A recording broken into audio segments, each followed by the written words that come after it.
નમસ્કાર દર્શક મિત્રો, હું છું રિપોર્ટર યાસીન બાબોર અને આપ જોઈ રહ્યા છો ફતેપુરા લાઈવ। આજના મહત્વના સમાચારની વાત કરીએ તો વિશ્વ મેલેરિયા દિવસ નિમિત્તે ફતેપુરા તાલુકા આરોગ્ય વિભાગ દ્વારા ફતેપુરા નગરમાં જનજાગૃતિ રેલી યોજાઈ।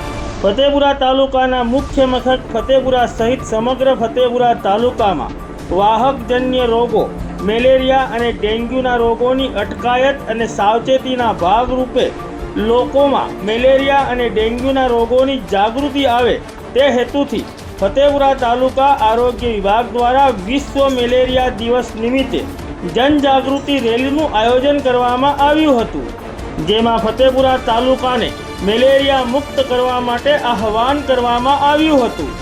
દાહોદ જિલ્લાના મુખ્ય જિલ્લા આરોગ્ય અધિકારી ડૉક્ટર ઉદય તિલાવત અને જિલ્લા મેલેરિયા અધિકારી અતીત ડામોરના માર્ગદર્શન હેઠળ ફતેપુરા તાલુકા આરોગ્ય અધિકારી ડૉક્ટર સુરેશ આમલિયાર અને ફતેપુરા તાલુકા મેલેરિયા સુપરવાઇઝર અશોક તાવિયાર તેમજ ફતેપુરા તાલુકા સુપરવાઇઝર શંકર પારગીના અધ્યક્ષ સ્થાને ફતેપુરા નગરમાં આ જનજાગૃતિ રેલીનું આયોજન કરવામાં આવ્યું હતું।